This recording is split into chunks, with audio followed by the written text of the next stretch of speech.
নমস্কার বন্ধুরা, আজও আবার হাজির হয়েছি খুব সিম্পল একটি রেসিপি করলা আলু বা উচ্ছে আলু ভাজা।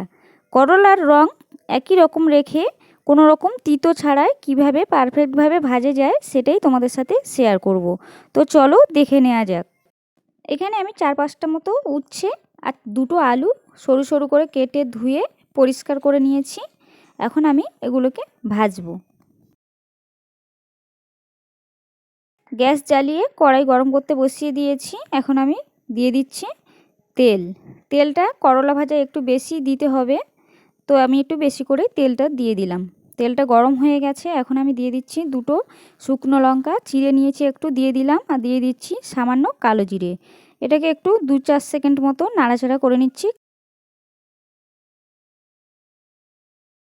কালো জিরে থেকে সুন্দর একটা গন্ধ বেরিয়ে গেছে। এখন আমি কেটে রাখা আলু আর উচ্ছেগুলো দিয়ে দিচ্ছি, দিয়ে একটু নাড়াচাড়া করে নিচ্ছি আমি।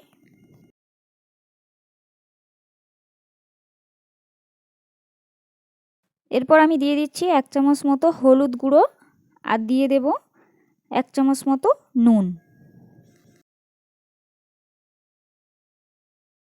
এবারে সব কিছু ভালো করে মাখিয়ে নিচ্ছি। নিয়ে আমি এটাকে ঢাকা দিয়ে দিয়ে গ্যাসটাকে একদম লোতে রেখে এই ভাজাটা করতে হবে। আর এতে কোনো জল ইউজ করা যাবে না। ঢাকা দিয়ে রান্নাটা করলে কি হবে, সবুজ কালারটা একই রকম থেকে যাবে, কোনো রকম রং চেঞ্জ হবে না। তো দেখো আমি বেশ কিছুক্ষণ করলা আর আলুটা ভেজে নিয়েছি। অনেকটাই সিদ্ধ হয়ে গেছে, আলুটা আর করলাটা সিদ্ধ হয়ে গেছে। এখন আমি এর মধ্যে দিয়ে দিচ্ছি দুটো মাঝারি সাইজের আমি পেঁয়াজ কুচিয়ে নিয়েছি, আর নিয়েছি 3টে কাঁচা লঙ্কা চিড়ে নিয়েছি, সেগুলোকে আমি দিয়ে দেব। আর এটা একদম ঢাকা দিয়ে দিয়েই করতে হবে, একদম খোলা যাবে না, তাহলে রঙটা একদম চেঞ্জ হয়ে যাবে। ঠিক আছে, তাই ওইভাবে একটু নাড়াচাড়া করে আরও আমি বেশ কিছুক্ষণ ঢাকা দিয়ে দিয়ে এটাকে রান্না করে নেব। আর কোনো তেলও দিতে হবে না, জলও ইউজ করা যাবে না। এই তেলেই আমি আস্তে আস্তে ঢাকা দিয়ে একদম এটাকে পুরোপুরি রান্না করে নেব। জলটা দিলে কি হবে, করলাটা তিতো হয়ে যাবে। করলা যতটা পারা যায় জল না দিয়েই ভাজলে করলার কোনো তিতো ভাব থাকে না।